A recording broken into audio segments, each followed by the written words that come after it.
I just realized that we're doing this pretty much immediately after Dan and Quinn decided to geek out about like World of Warcraft stuff. So yeah, I don't know. Should this be on the public feed? And we can say if you want to hear the disgusting WoW thoughts, you got to go to the premium feed. You got to pay a king's ransom of $1 to hear the hot takes about orcs or whatever. I'm not sure if I'm worthy of being on the premium feed, so I don't know. That's up to you as the showrunner here. I would be here for any feed to geek out about this topic, so I'm just excited to be here as usual.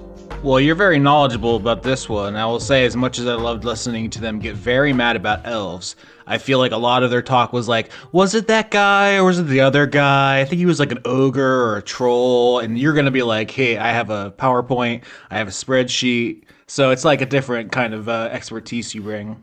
I have 3 separate sets of tabs pulled up for this. I have one of the official character sheet. I have one of translated versions of leaked character sheets. I have Japanese versions of those leaked character sheets, and I have tabs of homebrew content and lots of thoughts to go through. So yes, there's plenty for me to do to pad out the time here and make it worth people's money, as it were. We're going to finally get to the bottom of how many of these fantasies are there. And pretty soon, any day now, we will get to the final one. No one's ever made that joke before. That's why you come here. Originality. That's original jokes that have never been said anywhere else, for sure.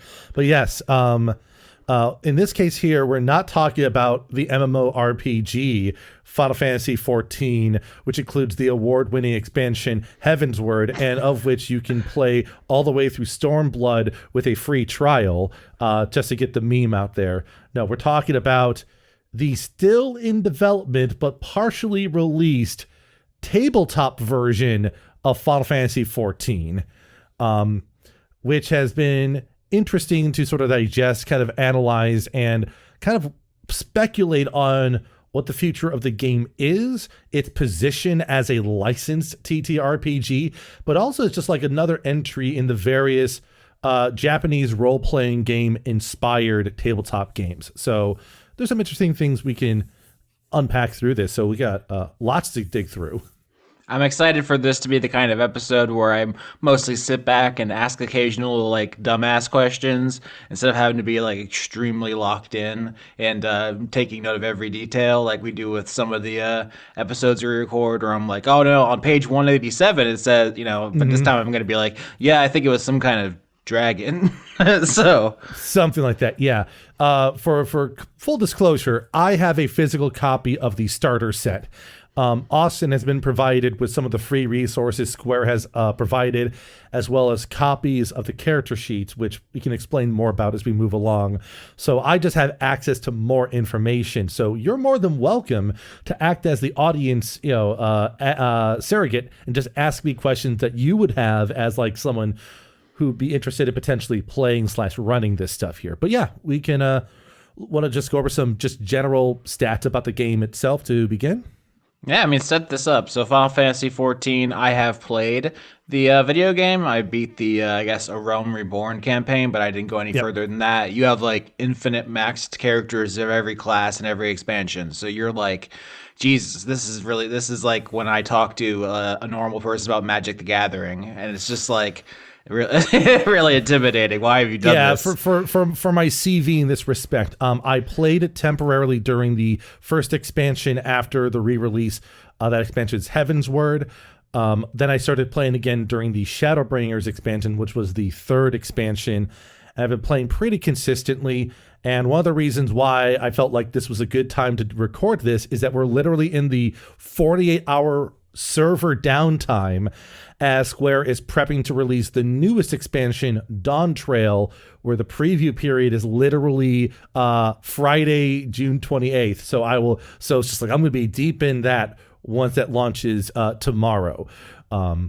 So within the past month, my copy of the Final Fantasy XIV TTRPG starter set arrived.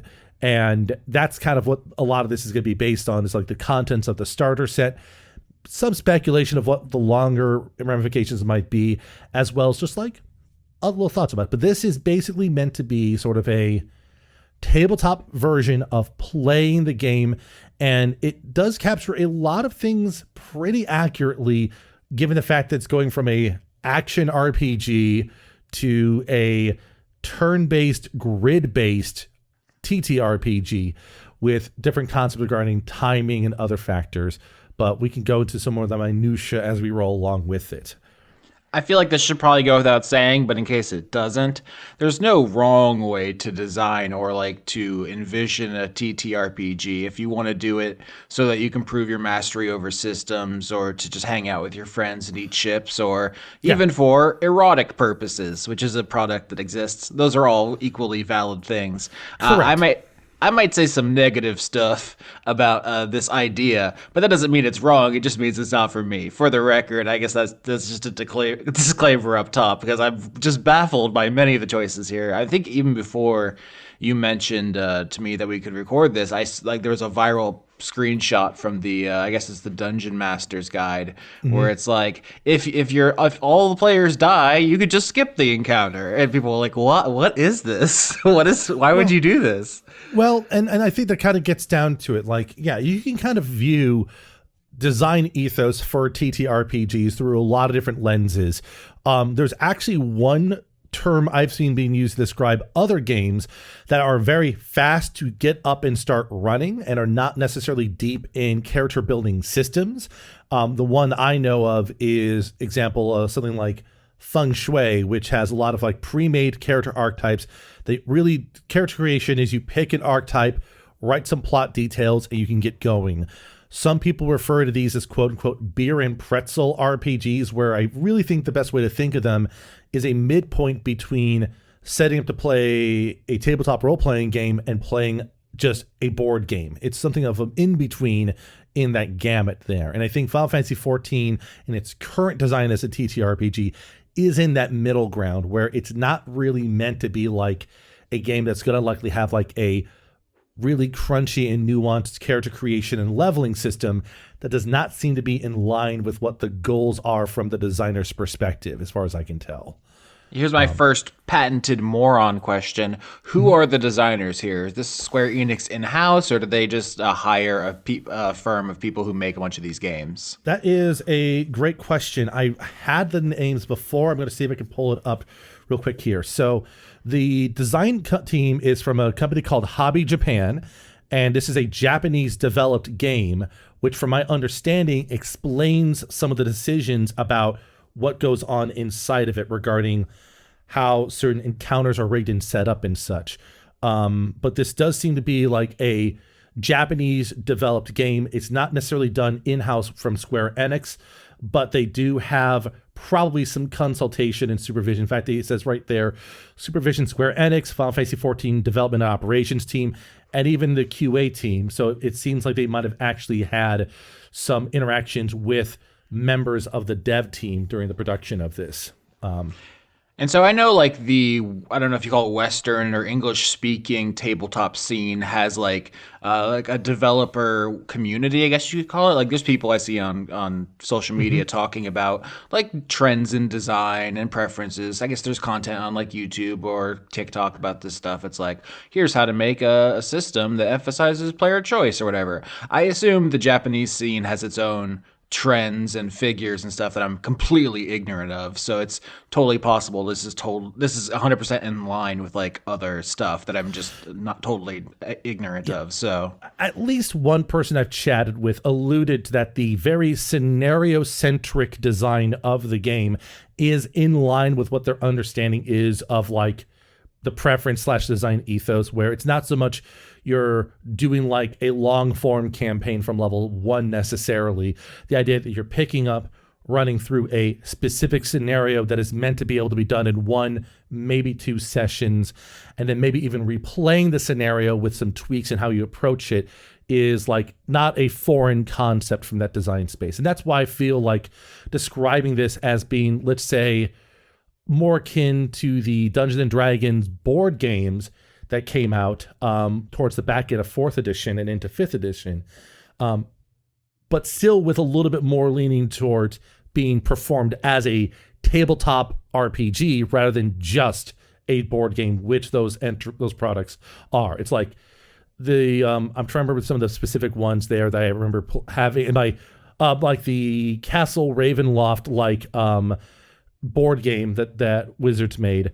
I would call that a board game with RPG elements, and this is more like a streamlined RPG with some I would say with some board game speed of setup and running kind of deals there.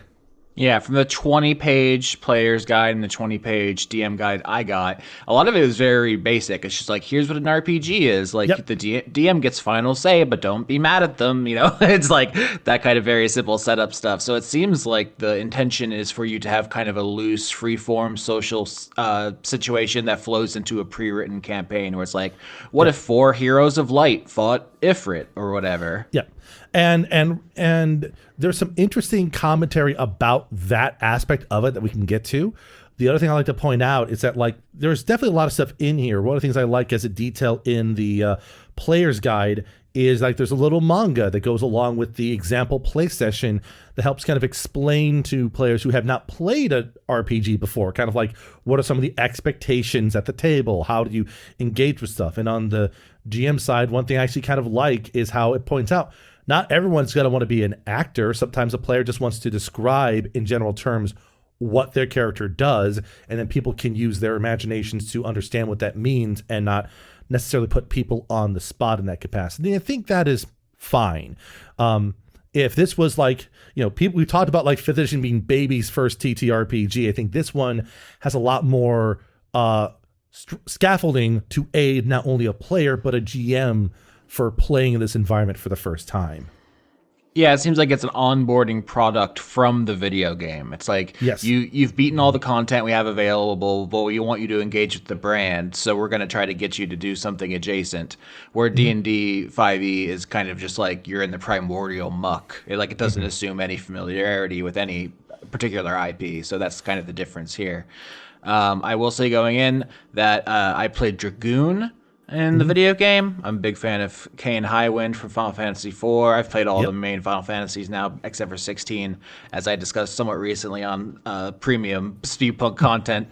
But I have the Dragoon the sheet up, and it tells you like not only like the kind of stats and abilities, but like also I believe the MMO term is like the rotation. It's like you go through your abilities, or it's like first you do this to set up a buff, and then you do this. And I was like, I wish they had that for like paladins in D&D, where it's like, no, first you have to use your smite, and then you gotta apply the buff or whatever. So what you're hitting on is definitely one of the things that makes people think of like allusions to D&D 4th edition, and that is when it comes to how powers are described for the characters, there is some streamlining from the game. Traditionally in 14, most of what you do as a melee character as Dragoon, you have weapon skills and abilities. In the tabletop game, it divides all of your things into primary abilities, secondary abilities, and instant abilities, which can be thought of as actions, bonus actions, and reactions effectively. But there are some caveats in how these kind of interact with each other. But you're right, like for Dragoon, they have a feature called combo, where if you do true thrust on the same turn, you can follow it up with either the Dragoon combo or disembowel in order to do certain damage output or to impose damage over time or to give yourself buffs and such.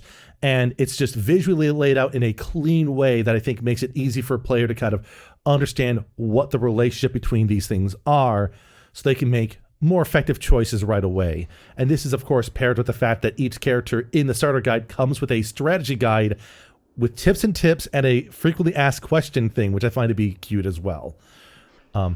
Yeah, I would say new players in the 5th edition, which is the main point of comparison for, I guess, everybody, just based on sales numbers, is it's clear to me as someone interested in game design, like what a warlock is trying to do, what a fighter is trying to do. But I guess that's not true for, like, I don't know if most people, a lot of people seem kind of confused about, like, what am I supposed to do? Am I just supposed to attack? Should I use my best spells first, or am I just, my lowest spell slots first? This stuff kind of eliminates the ambiguity, which I don't mind. I guess I can just ignore it if I have a different idea. But like, yeah, it's this kind of clearly lays out. It's like, here's your role in combat. Here are your choice points, I guess. Like, here are the forks in your turn. Yep. Another thing that it does really well is that for every key term on the pages, there's a definition on the same page about what that means. So for Dragoon, there's a thing called combo, and underneath the stat block, there's a thing called traits and other effects combo, and it just outlines what it means literally. There's a thing called power surge. What does that mean? There's an explanation. What does drain mean? What does stunned mean if you apply that to an enemy?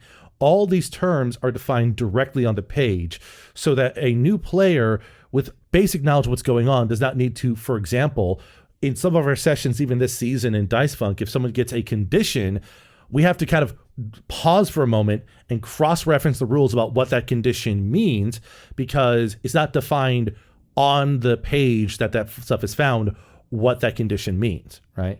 So it's always nice when you have a beginner's product embrace what we call the one-page character sheet design ethos. So each character in the starter set comes with 3 character sheets, one for level 30, 40, and 50. That corresponds to the 3 adventures in the Game Master's book. And so if you're doing the level 30 adventure, you just grab the level 30 character sheet. And as a player, that plus like your little rule summary that is on the back of the FAQ is all you really need to start playing for the most part. If you are an RPG veteran like you, Austin, you could probably have just the rule summary and that level 30 Dragoon sheet, and you could just start playing without any other resource pretty effectively, I would say. Yeah, I think it's pretty simple. It makes a lot of sense. I would definitely just be like, okay, I'll be a level 30 Dragoon. What are we doing? And then probably cause mayhem until a monster shows up and then fight it. Yep. So that all works for me. You have more text than I do. What am I missing as far as like the simplicity of it up front? Is there something that I'm not seeing? For a lot of the rules for how combat works, I mean, the big things that you don't see are some of the more nuanced details about like certain strategic considerations. Like one thing that's not as clearly defined on the sheet is, for example, if you are the Dragoon and you do the combo that applies a damage over time, in this case, the level 50 Dragoon's Disembowel and Chaos Thrust combo inflicts a, quote, .3 on the target. What does that mean? It just means at the end of the enemy's phase, they take 3 extra damage at the end of it, and that dot persists until either the enemy's knocked out, the encounter ends, or there's a phase change in the encounter, either due to new reinforcements arriving or the boss literally changing into a new phase of the fight. I will say this does seem more labor intensive for the DM because, I mean, obviously being based on a video game where a computer is doing all this math and remembering all these things, the amount of buffs and debuffs and just kind of, I don't know what you call it, just like, fiddly bits. Yeah, bookkeeping. That's what I was looking for. There's definitely a bookkeeping element at play you have to be considerate about. And I think they do in the box, there's markers and other tools that can help out with it. But one of the resources you would want to have is just a little thing that you're using to track your enemy's health and just noting what debuffs are on them at any given time. There are some things that make this a little bit easier to deal with. One thing of note is that by writing, the way that most enemies operate is on a fairly strict script so that you as a GM don't have to make a lot of like per round decisions about, how should things prioritize? Like to make a point, I'm just going to read an example of how one of the characters are described in an encounter. So like enemy tactics, we'll say round 1, this enemy approaches the nearest adventurer and attacks using this particular combo. And then this enemy moves to the nearest adventurer, attacks with this combo. And like, it just tells you these are the particular things that they do each round. So you can just execute that and the players are just going to react accordingly there. So there is some bookkeeping, but at least when it comes to the tactics on the front end, it does actually model the game by making the enemies operate with a similar thing as a game as a base description for the GM. That's interesting. I've definitely played games where the monsters did have pretty tightly scripted things, where it's like round 1, claw attack, round 2, breath weapon, round 3, move or whatever. And I felt that was limiting for me. I like to try to role play the monsters. You'll hear me on the show say like, I'm trying to remember which episode this was recently, where I was like, would they attack this person because they hate them more, even though they're going to take a disadvantage or something? It's like I'm just trying to picture like what's happening and play through it. But I've also played with people people who didn't really like that because they're like, I'm trying to win a game here. So Yeah. I would prefer if all the parameters were kind of set in stone. Sure. And like, for example, one example of how this plays out is how enmity works in here. This is another thing that not only ties it well with Final Fantasy XIV, but is another 4th edition sort of illusion here. Enmity is the same thing as having like aggro/hate. The way it works in the 14 TTRPG is that if a tank like the warrior, paladin, or dark knight, all 3 of those we actually have information on how they work, but warrior is the one that comes with the starter set, is if you hit an enemy and you impose enmity on them in some way, they take a -5 penalty of attacking anything other than the tank. And so in some of the rules, in some of the encounters, they even say, if a tank has enmity on this character, target the tank instead of other people. But I think obviously you can kind of play with that a little bit to add tension to a fight as necessary. I think as a baseline, though, it helps it helps inform how players should operate within a fight. You could almost make it be like, if the tank isn't really doing enough to target all the enemies for enmity in round 1, and the enemies just attack other characters, it informs to you, you're supposed to be maintaining control over the fight as the tank and stuff like that. So there's room, I think, in that scenario. I will say in the homebrew scene, it's been fun watching people design homebrew encounters, including like really elaborate boss fights, which has been pretty cool to see as well. Since we're about a month out and people have already been done pretty aggressive homebrewing within the framework here. You mentioned the enmity / aggro mechanic, and it was making me think of, like this is a pretty close attempt to model the video game, or at least the video game that I played, which doesn't make it particularly useful for dice funk content. Not that is the be all end all of anything, but I'm just curious. Looking over this, are you thinking that this could be a one shot for us, or a mini series or something? Or are you just academically interested as someone who cares about like game design? I mean, the answer is yes. I mean, I think we could always do a one-shot or a short arc of something involving this here. The trickiest part is the fact that this is a grid-based thing, so theater of the mind is possible. I think you could describe the stakes and stuff through theater of the mind decently well, but the raw tactics of some of the elements of the game might be lost. I will say at the very least that positioning doesn't matter so much for things like flanking and the like. But one of the main features that becomes difficult to convey well in just audio is one of the other big carryovers from 14, and that is how mechanics are telegraphed. And that is using what is called markers. So the way it works is basically an enemy is about to do an attack that hits an area. You place down a marker on the field saying, when this enemy's turn comes up, they're going to do something in here. And so the party then has to either get out of the way or interrupt it in some way to prevent it from doing its thing in that respect. Too late. I've already committed to a big jump attack. So what's funny is that Dragoon actually is a job that has a solution to that, funnily enough, though. Yeah. I wonder if I got to it, because presumably there's more mechanical depth and complexity than I saw just in that Realm Reborn content. But like, I felt like I had a pretty good handle on what was available to me there, but I didn't know what more was there to mine in 500 more hours. Well, for example, once you get kind of into the Heavensward area, the Dragoon has access to what we would call gap closers, as well as spacers there. So you have things like Spine Shatter Dive and Dragonfire Dive, where it's not only a ranged attack, it moves you adjacent to the enemy. So let's say the enemy's about to do a cone attack facing you. Instead of trying to run to the right or left where the angular distance is so wide, you could just gap close and step to the side, and now you dodged it. Like, that's something you could do theoretically, and you can actually mimic that within the tabletop as well. Funnily enough, there is actually a little tongue-in-cheek thing that Dragoon has going on in it that is very much representative of people's experiences playing Dragoon or watching Dragoon. And that is for the level 40 and 51, they have a secondary ability called Elusive Jump, which in addition to your regular movement, you can use an elusive jump to move 5 squares. However, it is the only situation where a natural 1 means something if you roll it. Because if you roll a d20 and roll a natural 1, I, as a GM, decide where you end up instead of you deciding where you end up when you try to be elusive there. So Is that based on just a common occurrence of people not quite going where they want to go with that ability in the game? it's a common thing. Both Dragoons and Red Mage have like a jump back mechanic that they do. And it was not uncommon during raids and stuff that if you were badly positioned, you just jump out of the arena and die immediately. Oops. That is a cute detail that they have included that in there. Because most of the time it's going to work as intended, but if it doesn't, it causes complications.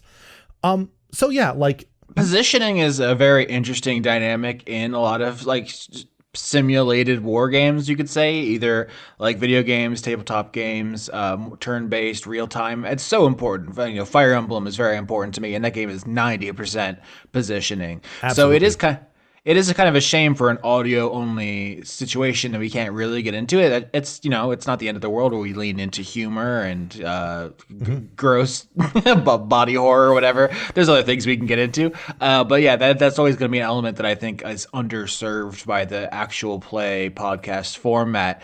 Do you think there's a way to remove it without kind of taking away the essence? Like, or how many classes would you say are positioning, like in conversation with positioning? So when it comes to positioning with respect to flanking and the such, in the MMO, it pretty much only concerns itself with the melee DPS jobs. So that would be the likes of Dragoon, Monk, Reaper, Ninja. The new one is called Viper. That's coming out literally with Dawn Trail. But in the tabletop, for example, there's nothing here to indicate that positioning matters either for the Dragoon or for what has been like leaked and translated for Monk. So the only thing that positioning really matters about is conveying, for example, the sense of areas of effect. And honestly, we could still get away with it because you could describe it in general cardinal directionality. You can describe it as there's this cone that envelops all of you.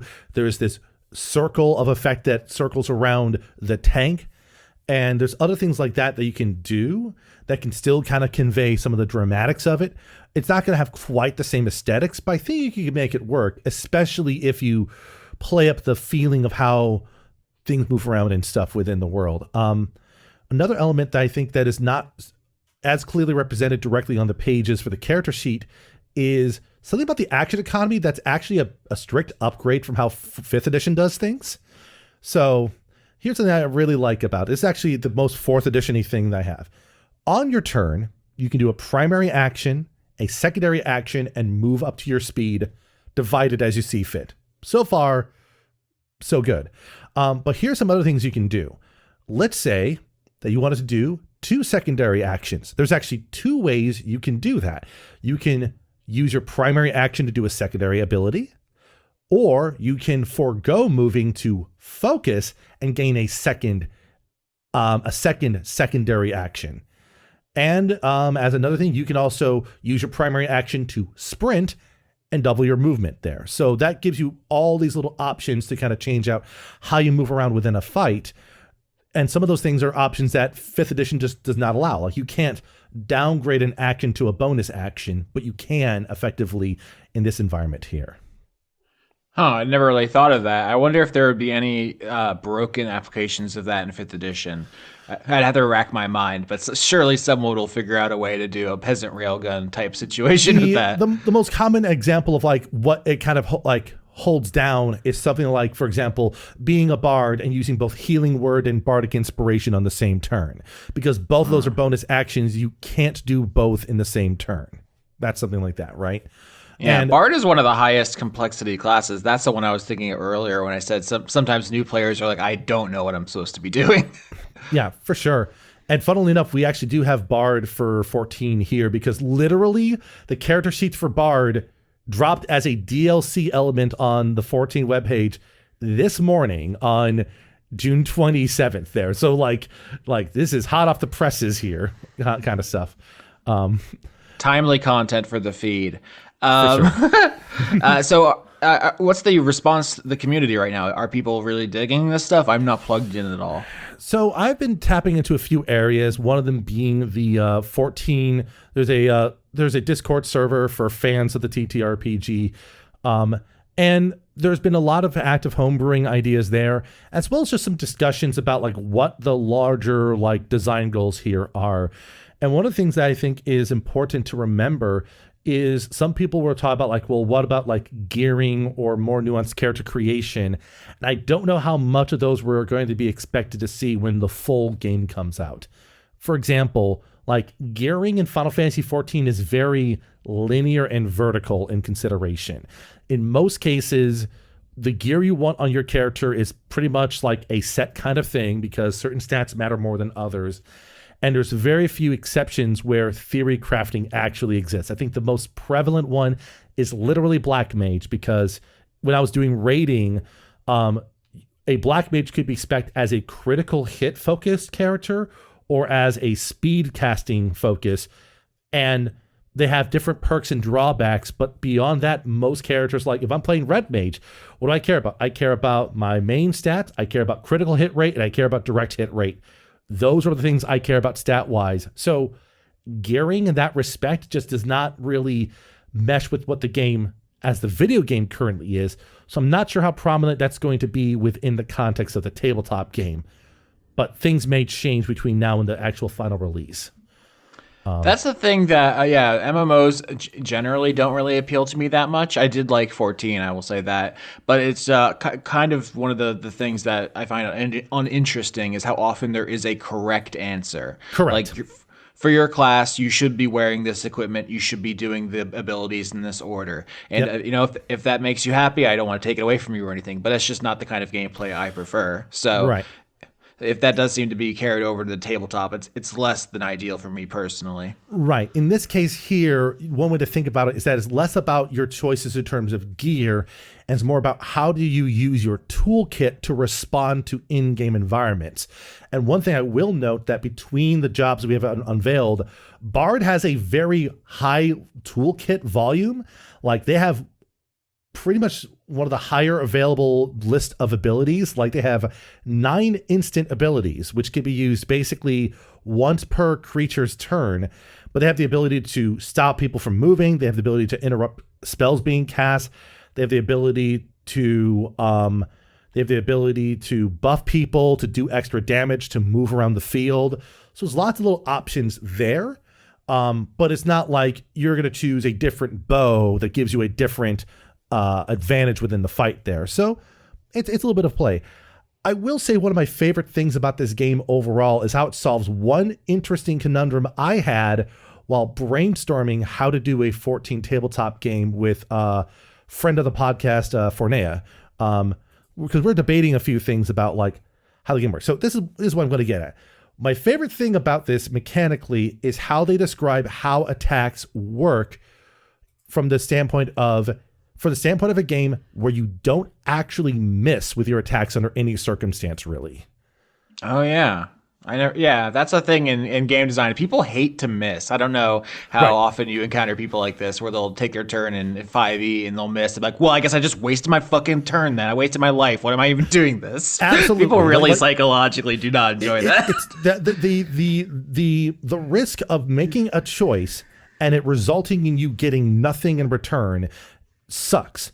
So one thing that's interesting, and this actually relates to D&D 2024, is are you familiar with the weapon mastery stuff in the upcoming version of D&D? I saw some people talking about it. You should probably just explain it for the audience, though. So the idea, one of the things they're adding into the newer version of D&D this year is the idea that different weapons can have like special extra effects they do when you attack with them. As long as you claim mastery over that weapon group. So one example is if you have a greatsword class weapon and you have mastery with it, you have the graze property. So if you miss with the attack, you still do the ability score modifier to the damage. So if you are an 18th strength fighter, you swing the greatsword. If you hit, it's 2d6 plus 4 damage. If you miss, it's 4 damage. This type of design is baked into every offensive ability in Final Fantasy XIV TTRPG.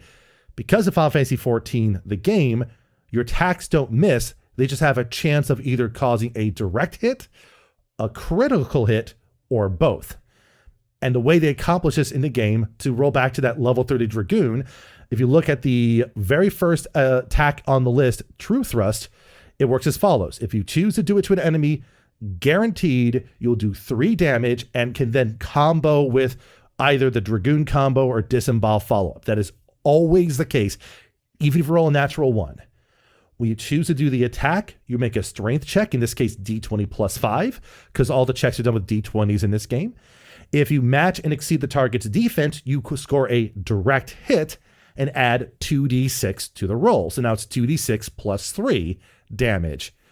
And if you roll a natural 20, that's a crit, so you double the damage dice. That's 4d6 plus 3.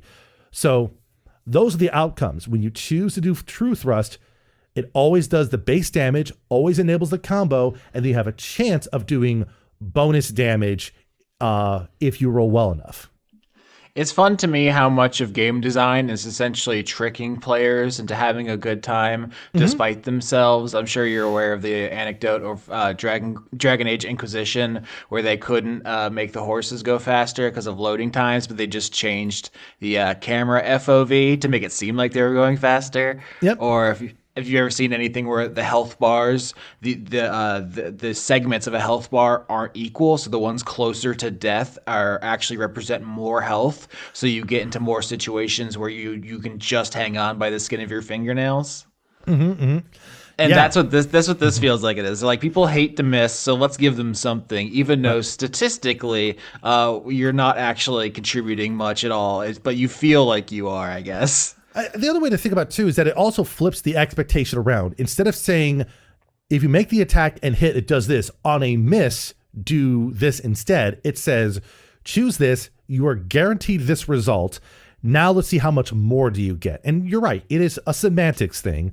But I do think that it's nice to see it designed that way because, one, it marries the language of the game, and it does so in a pretty easy to understand environment for a player to pick up and get along there. There's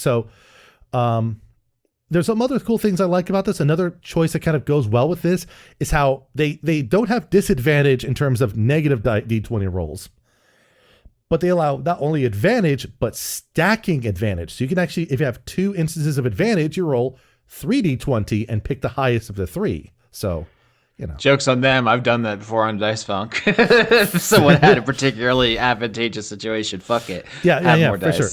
But I mean, like, this also means, for example, if you are playing as, let's say, the Dragoon, and you want to really guarantee that your jump does big damage because it does 2d6 plus 3, an additional 2d6 if you do a direct hit, you could, on your turn, not move, leg sweep the target to stun them, which gives you advantage, Life Surge, which also gives you advantage, and then Jump, rolling 3d20, making it much more likely you're rolling 4d6 plus 3, or possibly rolling 8d6 plus 3 damage on that if you want to pull off like a very effective burst, as an idea. Of course, if someone else has stunned the character already before you, stun doesn't work because it only can work once per encounter per enemy in that case. So wow, so you have so much knowledge already. You're so deep in the paint. A concern I have with games, not just MMOs, but let's say like Destiny, things like that, where it's like a shared thing where everyone is doing DPS to the same target, is the math gets out of hand very fast because you don't want the encounter to be over in just a split second. You need to have time for strategy, which turns everyone into a comically large damage sponge. And this is also a concern I have with the style of game design where you can't miss, because you have to assume a baseline of constant damage from your opponent. Is that, from you're looking at the math, looking at your spreadsheets, does that feel like a kind of design ethos here where everyone's a sponge? Sponge, I would not necessarily say. I mean, the thing about it that makes it easier is the fact that, for example, like if we were to look at the level 30 encounter, I'm looking at the level 30 encounter set up right here. There are tools within the party that you are given to deal with it in a certain way. And it shouldn't take too long to kind of wear down the encounter out there. Other encounters, I think, can have that, but I think one of the ways that the game one of the ways to mitigate like the damage sponge phenomenon is as long as you provide other scenarios or other circumstances to deal with during the fight other than just beat on this one thing, that allows for the fight to be interesting. But I can totally understand the concern about like, oh man, if we're just rolling like crap, we're only doing like 3 damage per round. How long is this going to take? That could definitely be a concern. But I think at the same time, the encounters I've looked at have provided some interesting little tactics / sort of like circumstances that at least keeps people moving around. And on top of that, I think the other element that helps out is the fact that pretty much most characters, aside from the healer, and we'll talk about that in a little bit here, will have like their rotation and cycle that they go through. Like the black mage is concerned about switching back and forth between fire and ice aspected forms. The warrior, especially as you get into higher levels, is going to be concerned about setting up stacks of wrath and then burning them to do larger bursts of damage at a time. And then the dragoon is about boosting itself to do more damage. So even at level 30, one of the dragoon's fundamental things they can unlock, they can get in the first turn is called Power Surge. So all these things that say base damage 3, now they're base damage 5, which is marginally more, but that's not insignificant when it comes to aiding in the process. And looking at on a standard round for dragoon, they could be doing on average, minimum 10 damage if they don't direct hit. If they're getting both direct hits, that's 46 plus 10 damage. That's not an insignificant amount of damage based on what the math is for level 30. So I would say that most encounters probably are aimed to last about 3 to 4 rounds or so, depending on what's going on. Okay. I mean, you bring up white mages, and healing is one of those things I think is counterintuitive. I think if you're not thinking about it too deeply, you're like, oh, a healer makes the game easier because you can recover from your wounds. Interestingly, oftentimes healers drag out fights and make combat systems much more arduous, because then every fight has to take into account that the players can heal and design around that. So 5th edition I actually kind of like, because clerics, the quote unquote like white mage, are actually pretty offensive. There's a lot of different builds you can do where they're hitting or they're calling in storms and stuff.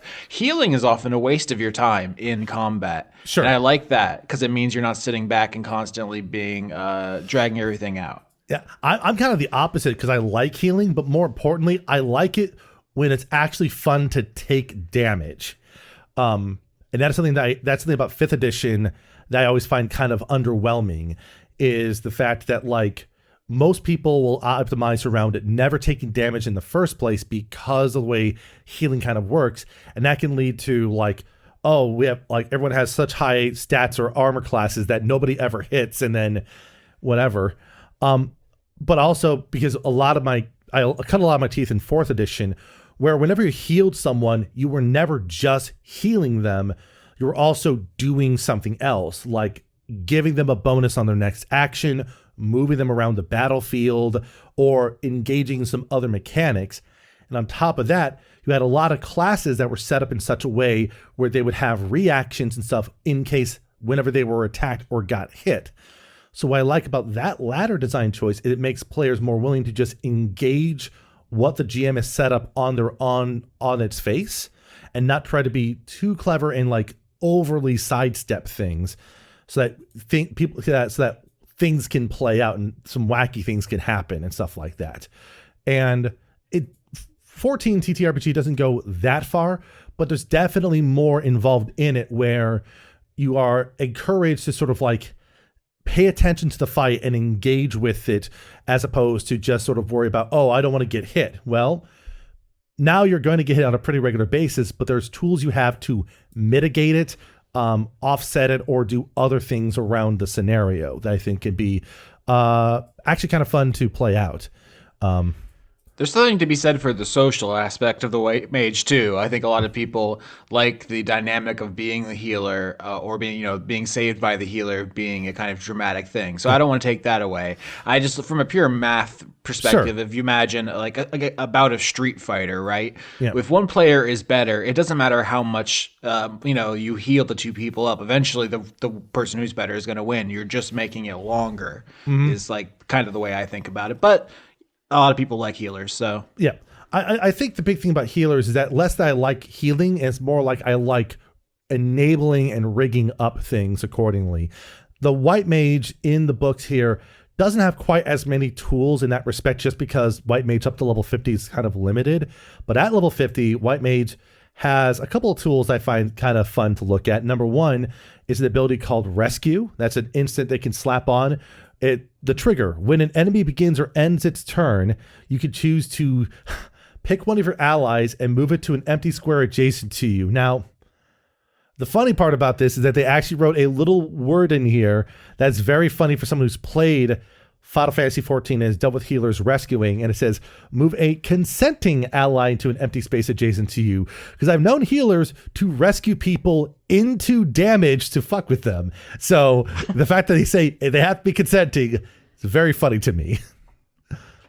Yeah, I wonder how much goof potential is there in this game. Like D&D has a lot of spells where like I'm going to turn your ass into a frog, or I'm going to do something very goofy. Is this? I'm just looking at the Dragoon ability. It's like different stabs. That's not particularly funny. No.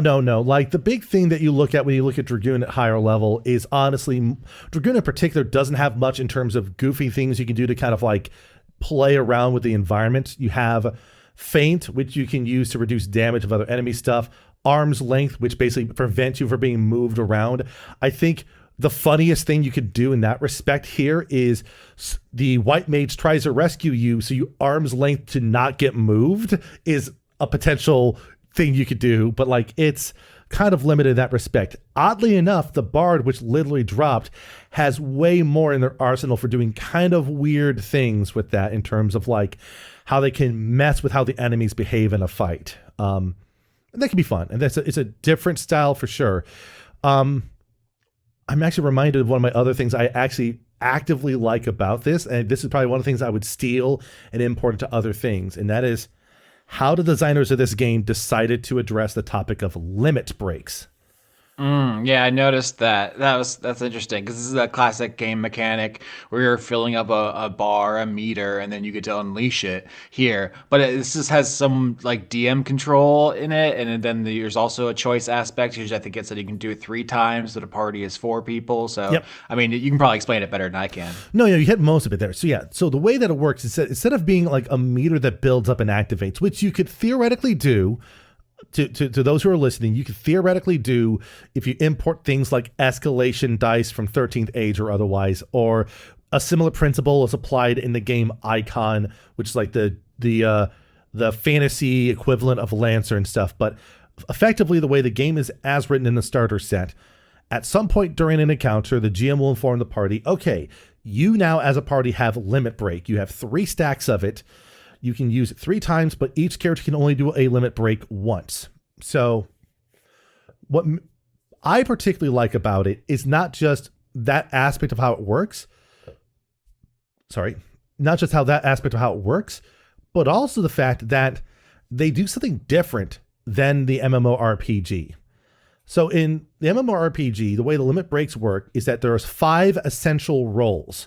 You have tank, healer, melee DPS, ranged physical DPS, and ranged magical DPS. For each of those 5 groups, their limit break does the exact same thing, with the only difference being the aesthetics.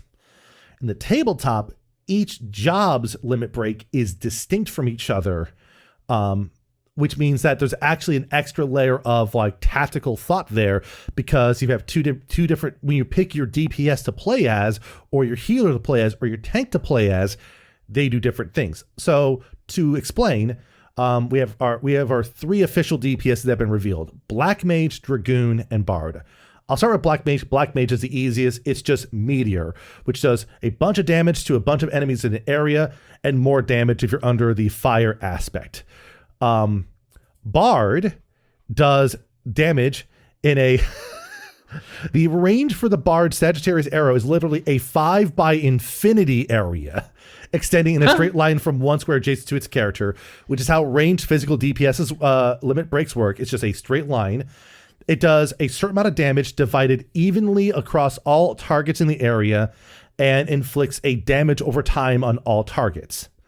And the Dragoon's limit break is my favorite, the Dragon Song Dive, which does big damage on a target within 5 squares of you, and then it positions you to an empty square adjacent to the target, and it explicitly says this ability can be used to evade enemy attacks. And this is something I was actually reading up on before here. Because the limit break for these DPS limit breaks is listed as any time, the book explicitly says to the players, for example, let's say that the boss has an attack aiming at you as the Dragoon. They've rolled a critical hit and they've just rolled damage. You can decide at that time to do your Dragoon limit break, move out of the area of effect, and dodge the attack outright. Get jumped on. Exactly. And so like that sort of stuff there, I'm like, oh, that's really cool. Because that for me in my head is like very cinematic. The idea of like the Dragoon baits an attack towards them away from the party and then dodges it at the last possible second and does a bunch of damage to the boss. That's pretty cool, you know. They are the coolest class. I think we can all agree on that. Though a lot of people derisively call them floor tanks because of their ability to jump off ledges and just end up on the floor. Also because in ARR, back in Final Fantasy XIV 2.0, they technically wore some tank equipment so that they could actually be considered off tanks along with the main tanks of either warrior or paladin. Early Final Fantasy XIV is wild when it comes to like the theory crafting people did in there. I'm also reminded the White Mage's limit break, Pulse of Life, the range is listed as the entire encounter map with an asterisk saying they can also target characters not present on the map, so it teleports them in and restores them up in that case too. Great stuff. I was gonna say with the infinite range spell, can you hit yourself in the back of the head? Is he a flat or is it a round? Because I want to try to angle this bad boy to get an itch on my back. I think if you wanted to argue that would be a pretty fun loop there, but also to target all enemies in the range. So the question is, are you your own enemy, Austin? Frequently? Are you a foe to yourself, Yorsky? You know? Yeah, definitely. But yeah, so overall, like the way the toolkits are set up, the fact that you can do more than one reaction in a round, I think is interesting too. So like, you know, the Bard has 9 instant abilities at level 50. They could do an instant ability basically anytime the triggers are allowed for. So you could spend one round just doing all these reactions in a row. And it works. Like you can do that. You'll blow a lot of your resources and have to wait for the next phase for them to come back, but you can do that if you want. No one can stop you. No. I mean, we can go through all the combat abilities and stuff. I noticed something we haven't really talked about is the kind of in between fighting stuff. It's pretty simple. I'm just double checking the sheet here, but you have the basic stats you would think: strength, dexterity, intelligence. You know, a couple of D&D stuff, and you just roll d20 against a target. Yep. Is there anything I'm missing as far as the non-combat stuff? No, that's for the most part, especially with how it's set up in the starter set. That's mostly what it comes down to. Like the game offers some checks people can do to find more information. It actually even talks about some general table politeness things, like player describes what they want to do to something. The GM can decide what the role is. There's a couple ways you can handle that. But it's not like super dense. There's no like people have been coming up with things on the side for like crafting and the like, but I don't know how much that will actually be a part of the final game if that ever comes to be. So like out of combat stuff is very light, and there's not a problem with that per se. It's just, again, what is the game designed to be in its current form? It's designed to be fairly strict scenarios that you go through. In fact, I will point out one detail that I thought was very funny in the very first adventure here. This first scenario, I would say, you have the proprietor of the quicksand, Momodi, comes up to the party and offers a proposition here. And there's a little byline here. It says, what to do if the party refuses the quest. If they don't accept it, pause the game and explain that the scenario is built around the assumption the party will accept this task. Encourage them to do so because the scenario cannot advance otherwise. And it's like, it's one of those things that's like, yeah, that's what this starter set here is built to do. I'm pretty sure in a more full fleshed out books, there might be abilities or ways to negotiate around that stuff, but we'll see when that time comes. For the time being, most of what we have is how classes are defined within the game, how their abilities work, how combat works on a general basis in terms of the initiative order, in terms of how phases operate and stuff. And for a lot of that, I think that's been more than enough for a lot of people to do their own wild stuff. I've seen people homebrew pretty much all the other jobs that are not in the books yet. Like someone has done Gunbreaker and Dancer. Some people have been designing Red Mage. As a Red Mage player, the person who designed the Red Mage added a detail that if you do their limit break, it blinds all the enemies, which is very, very funny because the Red Mage limit break Vermilion Scourge is infamous because it just makes the whole screen turn into a flashbang when it executes, basically. And it's infamous that if you time it just right in an encounter, it will cause the rest of the party to die because it will not see a mechanic that's about to happen. So, well, you got to pay for the flexibility. Yep. I do want to say, I briefly mentioned this at the beginning. I alluded to it, but when we're talking about the kind of goals here, there's this page where it says, if your party gets wiped, maybe they can just try again, or maybe you can just skip this encounter. And a lot of people were very mad about this. I assume you have a very eloquent defense of this approach to tabletop games. Sure. I mean, at the end of the day, it's something where, like, there's 3 solutions they basically offer when it comes to if an encounter fails. You can just start it over again. You can start it over, but with some buffs applied to the party. This is actually something that is within the mechanics of the MMO in what's known as the Echo, where if you fail in an encounter outside of some specific like savage endgame ones, you will get a 10% buff to all of your stuff for the fight. So it makes the fight a little bit easier to do.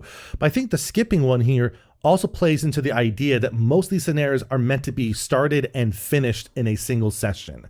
And while there is something to be said, like, yeah, you should win the fight to move on, at the same time, it's like, it's what do you do if there's like a gridlock there?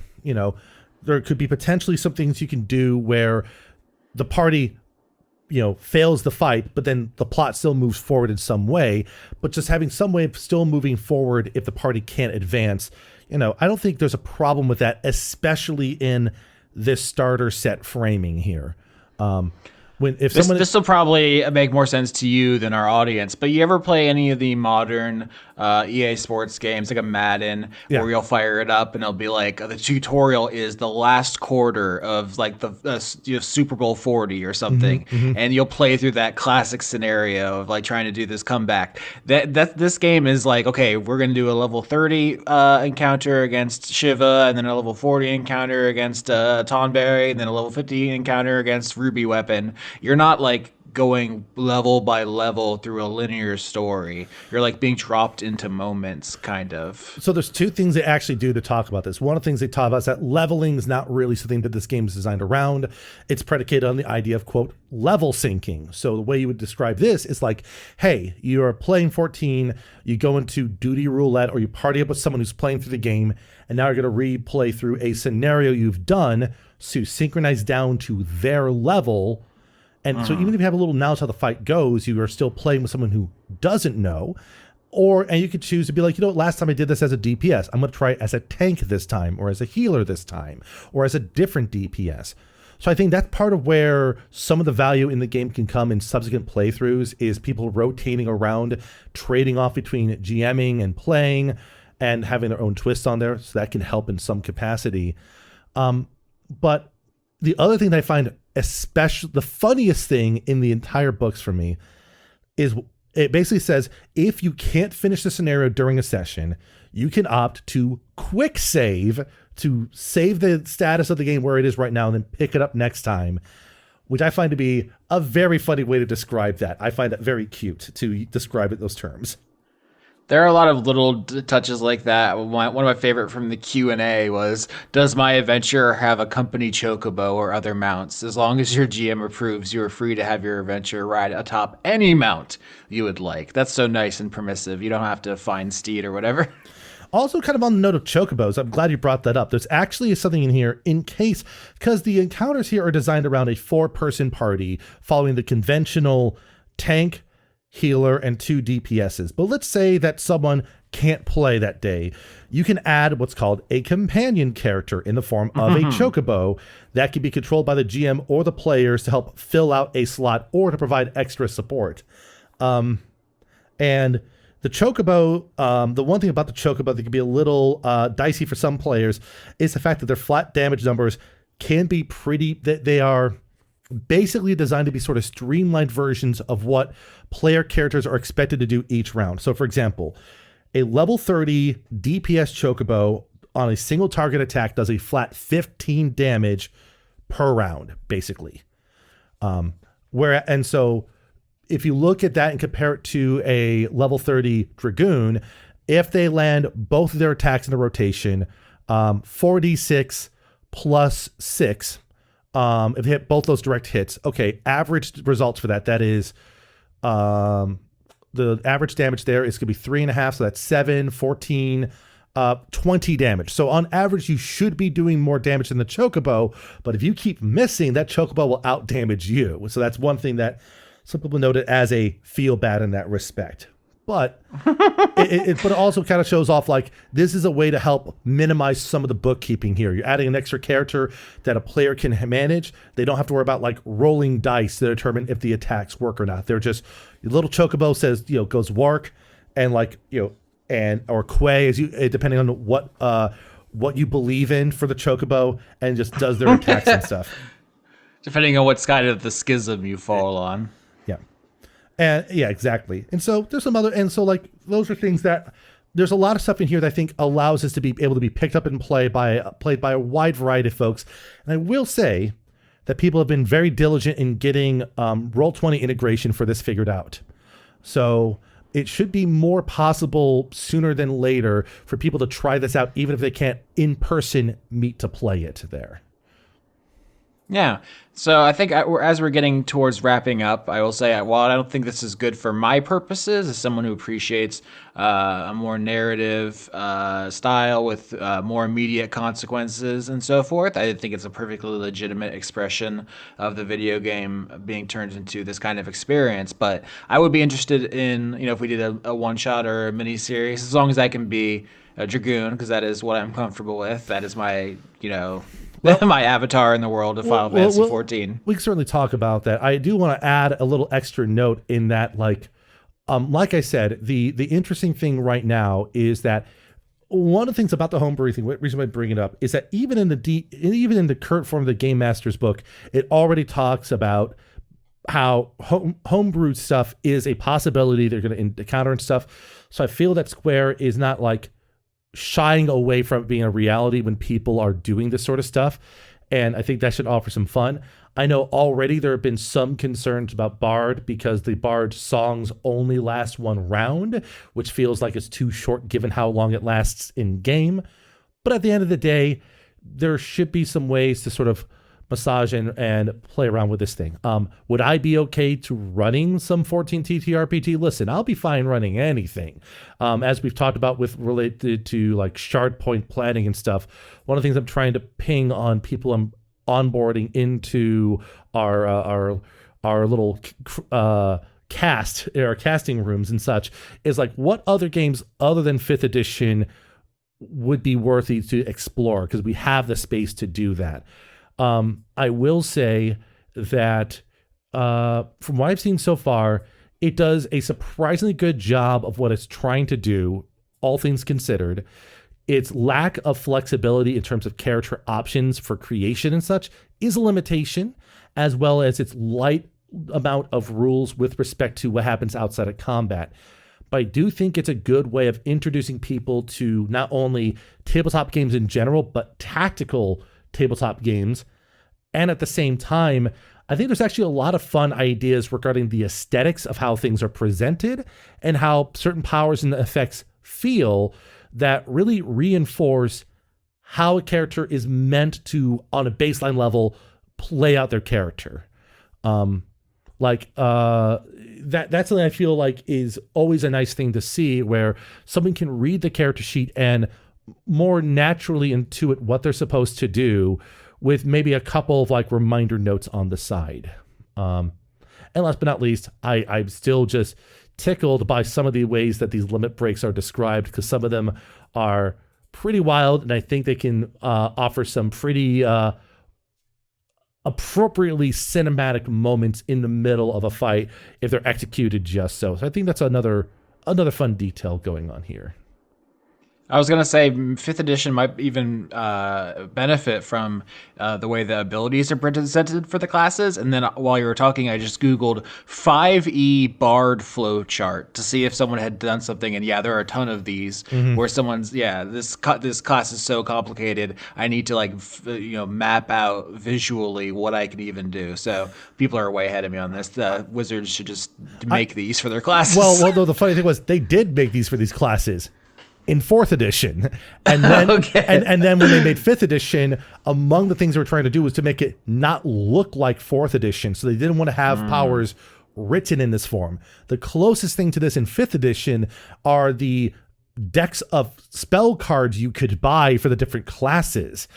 But like I said, what I like about the way the powers are described, this is also found in games like Icon, Pathfinder 2nd edition, 13th Age and the like, is that for if you're playing a warrior, I want to do my AoE attack. Cool. There's just something called Overpower Mithril Tempest. Target all enemies within range. What range? A 5x5 area centered on you. You do a strength check versus the enemies versus defense. You have a base effect where it does damage, inflicts enmity, grants you a damage boost, and if you do a direct hit, it does a bonus d6 damage. Like, it reads from top to bottom, and there's not much ambiguity about what it is, how it works, and it has the keywording and such that makes it easier to understand what its relationship is. And this is definitely a difference in design ethos from what was the attempt in 5th edition to do what was called natural language, where it's written not like a set of game rules, but more naturally written in prose, which some people prefer because they want to feel like they're reading like a spell book or a tome. But I'm always the fan of, I prefer more clear, instructive language so that a player does not have confusion. How many times have we seen other players and ourselves get confused over, for example, when we could do certain bonus actions for Monk? I've seen players, for example, do flurry of blows before they do the action to attack. Yeah, I love the little smile I can hear in your voice whenever I say, I wish this game did X, Y, or Z. And you're like, well, in 4th edition, they did just that. Nope, I'm always going to be like that. That's just kind of like, I mean, when you made a character with the character builder in 4th edition, which was a great tool before the programmer did that whole like murder-suicide thing. Oh, lore. That's the reason why the digital tools being built for 4th edition stopped being developed, because the only person working on them died before they were finished. But the point I was going to say is, when you finish your character sheet and print it out, it had all of your powers in separate little cards that indicated at will, encounter, daily, what the triggers and stuff was for them. It was all like designed around that space. And there's a number of games in the current scene, especially in the indie scene, as well as Pathfinder 2nd edition, that all take influence from that in terms of saying, we want to have features of our characters clearly explained so players understand what they mean. And then if you want to take it further than that, then of course you have GM's discretion. If you wanted to do a jump as a level 30 Dragoon and end up adjacent to the enemy, I can always say, sure, you can only do it once per phase, and it doesn't break the game, and it also looks cool. So even though traditionally jump is you jump in, stab, and jump back to where you were, I don't see a problem in doing that there, and I don't think it hurts to be able to do that. But it helps when you begin with like very explicitly clear language about what the game expects of you and what it's trying to do with its abilities. So let's end on the most important question for me personally, the one that was keeping me up at night because I don't have all the documentations. Can you fight a statted out Marlborough, the most important Final Fantasy creature? All right, let me see here, because I actually had neglected to pull up like that thing there. Actually, you know what? I actually have a resource that can help out with this. Also, man, I've got small bits of damage on my copy of these things here, which is a bit of a shame, but it is what it is. Let me see if I can pull up the here. So as of right now, there is not an official stat block for the Marlboro at the moment there. 0 out of 10. Do not recommend. There are, I will note that there is, I see a Magitech Scorpion as a thing in there, as a neat little detail. There are, what's another one that I thought was pretty fun that I was like pretty happy to see. There's the Hell Claws. There's some other just like, oh gosh, I'm getting flashbacks for some of these enemies here. It's like the basilisks and the like there. But yeah, like not at the moment. There might be things. I will say that one of the things that some fans did, someone statted out an encounter against the Elder Primal Odin. And what's neat about that one there is that it's actually designed to be a 7-round encounter, where basically if you don't beat him by the end of the 7th round, he basically enters an enrage phase, and then you have 2 rounds remaining to kill him, or else the party gets wiped immediately there. So, so that brings about the last sort of like group that might be interesting to see is the people who want to recreate the raiding experience from Final Fantasy XIV in a tabletop form. And I think until we see official encounters like that being designed, I know, for example, here I'll have to end on this note here because I think it's very silly. As presented in the starter set, you are not playing as the Warrior of Light officially. You're playing as a set of heroes that are doing things in parallel to the story of the Warrior of Light during ARR. So you're doing something that helps the Warrior of Light, but not playing as the Warrior of Light directly here. That being said, we do know that... Joke's on you, I'm playing as Waka. All my self-inserts are Waka from Final Fantasy X. Hey, I'm not going to complain about that. But we do know that they have Ifrit statted out as a fight you can do that might be in the final books and stuff. But this also leads to kind of, I think, the last topic to wrap this up with, and that is like the nature of a licensed TTRPG, because this is always kind of a problem with these things, right? The best example I could think of is the Leverage one, because I have the Leverage TTRPG. Oddly enough, did you know that the hard copy of that book is over $200 now? I think you mentioned it to me recently. Because it's not in publication anymore, and you can't even buy the PDF for it. So, like, even buying... Yeah, the point being is that when I try to pitch playing that game to friends who know the show, almost all their answers were, not really, because if I did so, I would just want to play as the main cast from Leverage as opposed to my OC self-insert character named Waka, you know? And, like, that's always going to be kind of a tricky thing when it comes to a licensed game. 14 has an advantage because it is based on an MMO, so you basically, there's no singular character you're playing as, but at the same time, it'll be interesting to see whether expectations from players in the final game is, I want to play as a Warrior of Light going through their arc, versus I'm content being an adventurer doing a variety of scenarios in the same environment as the Warrior of Light. And I think that's that will be interesting to see how as we go along. But for now, like I said, if people are interested in learning more, there is a decently active fan community Discord server that has some stuff going on. It's pretty easy to find. Just look for the 14 TTRPG fan Discord server. And there is already a pretty robust homebrew community, meaning that even as we wait for probably another year for the official books to come out, there actually should be enough stuff to kind of like fill in the time. All right, thank you for joining me, Skitch. We will see you soon on the normal episodes, and you can see us for millions of hours in the bonus episodes. Austin Yorsky, patreon.com/Austin Yorsky, Viewpunks, the show. Anything else? I think that's mostly it. Also, if anyone listening has more questions they want to ask me directly, just come on down to the Dice Funk Discord. At me. I just dare you to at me. I don't care what time of day it is. I may not answer immediately, but I will answer to you. And that is a threat. That's not a promise.